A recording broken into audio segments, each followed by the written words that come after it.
नमस्कार दोस्तों, स्वागत है आपका द पॉलिटिकल टेस्ट में और मैं हूं अजय सिन्हा। दोस्तों, उत्तर प्रदेश में 2 चरणों का मतदान पूरा हो चुका है और तीसरे चरण का मतदान आज हो रहा है। लेकिन 2 चरणों का मतदान जिस तरह से हुआ और उसके बाद जो रुझान सामने आए वो ये साफ बताने के लिए काफी है कि उत्तर प्रदेश में बीएसपी सबसे बड़ी पार्टी के तौर पर उभर रही है। और अब यही बात जो है उन बीएसपी सुप्रीमो मायावती के विरोधियों के पेट में दर्द कर रही है और अब तरह तरह के बयानबाजियां, तरह तरह के षड्यंत्र रचे जा रहे हैं बीएसपी सुप्रीमो मायावती के खिलाफ। दोस्तों, जौनपुर का मामला सबको पता है कि किस तरह से जौनपुर में बीएसपी ने श्रीकला रेड्डी को टिकट दिया और श्रीकला रेड्डी ने चुनाव लड़ने से इनकार कर दिया। लेकिन इसके पीछे एक बड़ी भूमिका रही। भूमिका यह रही कि धनंजय सिंह का जेल से बाहर आना और राजा भैया का अमित शाह से मिलना और जो ठाकुर लॉबी के नेता हैं उनको किस तरह से बीजेपी अपने फेवर में करने की बीजेपी ने कोशिशें की, ये बात सबको पता है। क्योंकि ठाकुर वर्ग जो है वो बीजेपी से नाराज चल रहा है। धनंजय सिंह को लेकर एक बहुत बड़ी खबर दैनिक जागरण ने छापी है। दैनिक जागरण ने लिखा है कि दिल्ली बुलाए गए धनंजय सिंह और लिखा है सजा काट रहे धनंजय सिंह को 27 अप्रैल को जौनपुर जेल से बरेली सेंट्रल जेल भेजा गया था। उसी दिन दोपहर में उन्हें हाईकोर्ट से जमानत मिली। बरेली से 1 मई को जमानत पर बाहर आए और उसी दिन श्रीकला ने कलेक्ट्रेट जाकर नामांकन किया। बीआरपी इंटर कॉलेज के मैदान में जनसभा के बाद दोबारा नामांकन की तैयारी शुरू हुई। धनंजय सिंह को दिल्ली बुलाया गया, वापस लौटे तो जनसभा और नामांकन का कार्यक्रम रद्द कर दिया गया।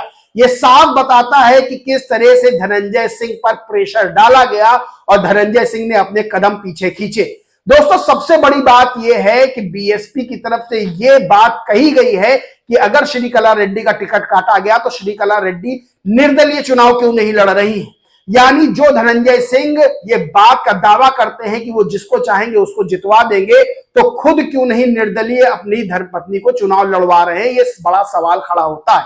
दोस्तों, ये बात बीएसपी सुप्रीमो मायावती को पहले से ही पता थी कि जौनपुर सीट पे कोई बड़ा खेल होने वाला है, यानी मिशन इंदौर, मिशन सूरत जौनपुर सीट पर होने वाला है। और बीएसपी सुप्रीमो मायावती ने पहले ही वहां अपना प्रत्याशी तैयार कर दिया और रातों रात प्रत्याशी को जो है खड़ा कर दिया गया, क्योंकि उन्हें पता था कि जौनपुर सीट पर बड़ा षड्यंत्र, राजनीतिक षड्यंत्र रचा जा रहा है। दोस्तों, जिस तरह से 2 चरणों में मतदान का रुझान सामने आया, यानी कम मतदान हुआ उसका रुझान सामने आया, और जिस तरह से बीएसपी सुप्रीमो मायावती की एक बड़ी तस्वीर उभर कर सामने आ रही है, उसने विरोधियों के पेट में मरोड़न पैदा कर दी और विरोधी जो है अब खुद की लड़ाई भूलकर बीएसपी सुप्रीमो मायावती पर आरोप लगा रहे हैं। दोस्तों, संजय सिंह आम आदमी पार्टी के नेता हैं। संजय सिंह वो क्या लिखते हैं? वो लिखते हैं कि बहुजन समाज से अपील, कृपया संविधान की रक्षा के लिए वोट करें। बीएसपी अब बीजेपी बन चुकी है और बीएसपी का टिकट बीजेपी बांट रही है। नया चुनाव निशान है, हाथी के सूंड में कमल का फूल।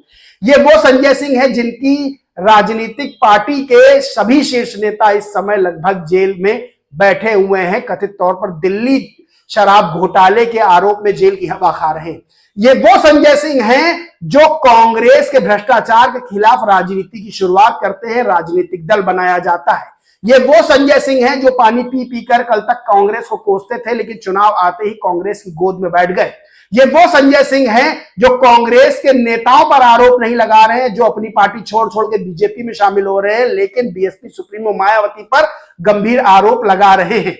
दोस्तों, सबसे बड़ी बात यह है कि बीएसपी सुप्रीमो मायावती पर आरोप लगाने के पीछे एक बड़ा राजनीतिक षड्यंत्र है।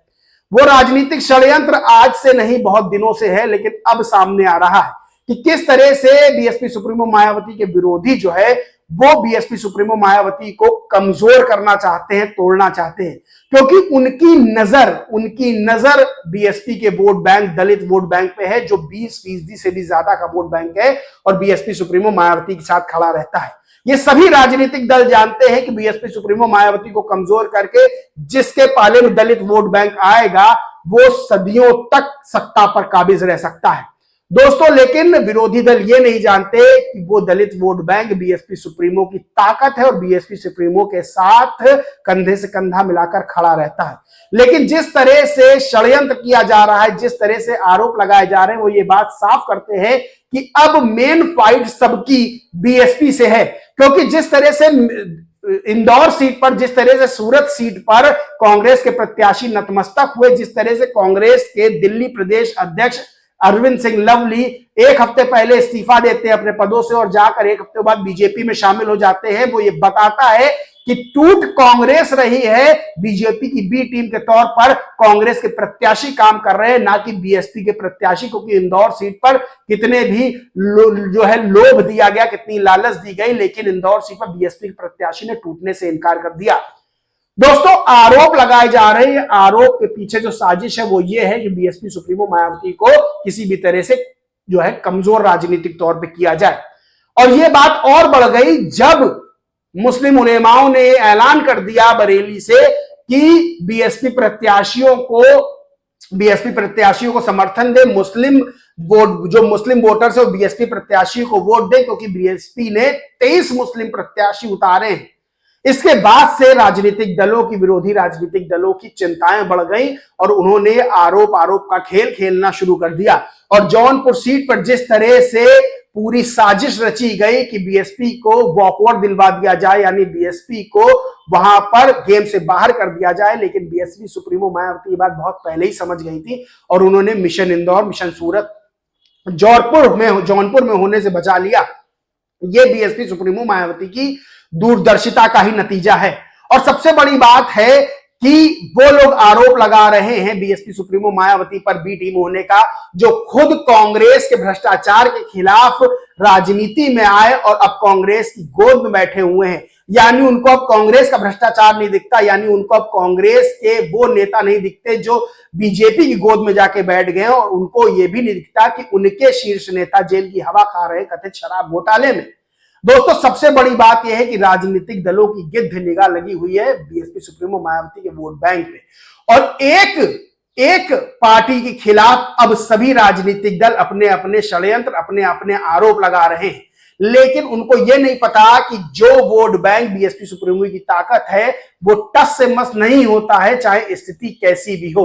और ये बात चुनाव में समझ में आ रही है कि जिस तरह से कम मतदान हुआ और उसके बाद जो है बीएसपी सुप्रीमो मायावती का ग्राफ बढ़ा है, और सीधी तौर पर दो जो रुझान आ रहे हैं दो चरणों के, वो सीधे तौर पर बीएसपी सुप्रीमो मायावती के पक्ष में जा रहे हैं। उसने विरोधियों की नींद उड़ा रखी है। और सबसे बड़ी बात यह है कि आज तीसरे चरण का मतदान है, और इस तीसरे चरण के मतदान में भी बीएसपी बड़ी पार्टी बन के उभरने वाली है।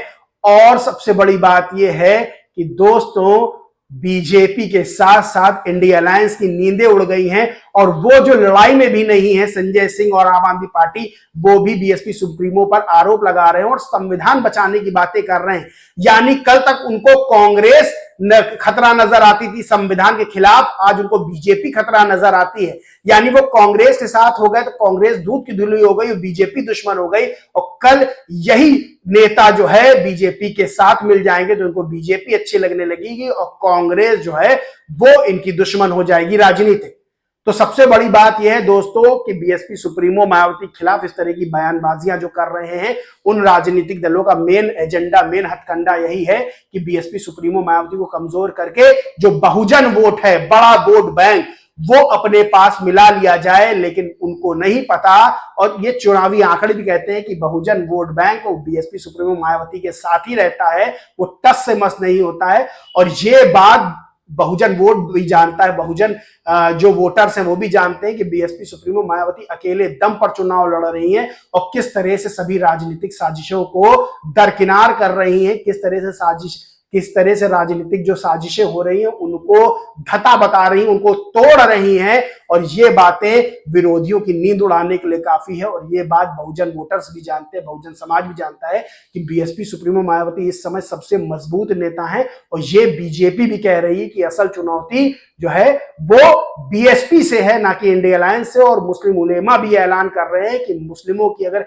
हितैषी पार्टी कोई है तो वो जो है बीएसपी है, ना कि इंडिया अलायंस। दोस्तों इस पूरे मामले पर आपका क्या मानना है, क्या कहना है, कमेंट करके जरूर बताएं। वीडियो अच्छा लगा तो लाइक करें, खूब शेयर करें, और चैनल को सब्सक्राइब नहीं किया तो सब्सक्राइब करके बेल आइकन जरूर दबा लें।